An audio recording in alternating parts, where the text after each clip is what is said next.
With me now is Payam, or as he's known in the IGN Pro League, TT1. Thanks so much for spending some time with us. No problem.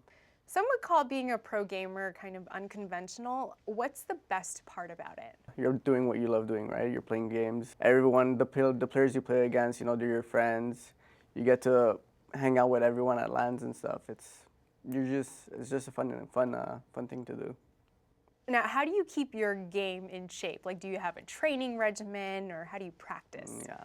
Well, you have to have a training regimen, or else you're gonna fall behind from the rest of the competition. So usually, like maybe training for 6 or 7 hours a day is the best way to go, in my opinion.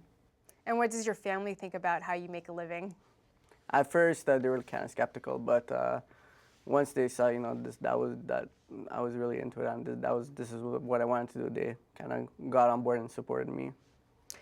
So at the Major League Gaming Grand Finals in Dallas last November, you were in the finals with Liquid Jinro. Mm-hmm. There was a big upheaval. It ended up being in a regame, and you lost. Yeah. Why do you think that is? What happened? It was an unfortunate situation. I think there was like a latency or LAN issue, and the game got disconnected. Stuff happens on LANs. You can't control anything. It was unfortunate, but as a gamer, I tried to put it out of my mind and play my normal game, and then it affected me a little bit, but that's life. It is what it is, and hopefully Blizzard does something about it in the future, because I've seen it happen a couple of times more, and as a gamer, you don't want anything outside of your game affecting the tournament result. So hopefully that gets fixed. What did you learn from that experience? It kind of rattled me a little bit when that happened. So I learned that it was a good learning experience. Next time when that happens, I'm just gonna stay focused and keep my mind on the game. Many years ago, you were involved in a cheating scandal. What was the fallout like, and what have you learned from it? That was when I was kind of young. I just learned to. Back then you would play the game just for, I guess, when you're young, you just play the game for the fun of it. But then when you get to know the players and everything, you kind of get personal with it. So when I was cheating back then, I didn't know the individuals.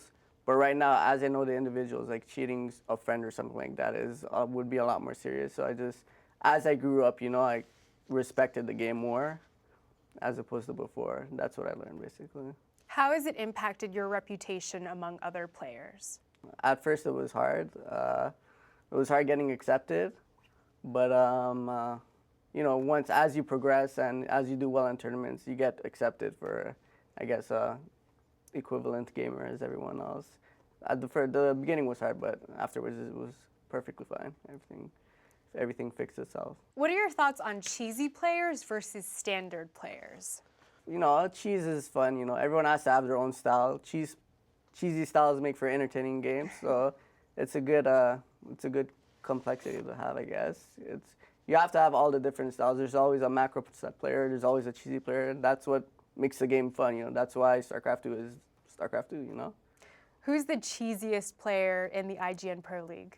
Most definitely Cats. Most definitely Cats. If you had to name a rival, who would it be? Me and Idro, we've had a little bit of history in StarCraft 1. I know we don't talk about it because neither of us wants to give each other the attention. But I think if I play him, I wouldn't want to lose to him, and he wouldn't want to lose to me either. What do you hope to accomplish this year in your gaming career? Hopefully win every tournament I participate in. That's honestly my main goal is to do very well in all the tournaments I play in this year. Top 3, hopefully. Well, good luck to you, TT1. Thank you very much. Thanks for hanging out with us. Thank you very much.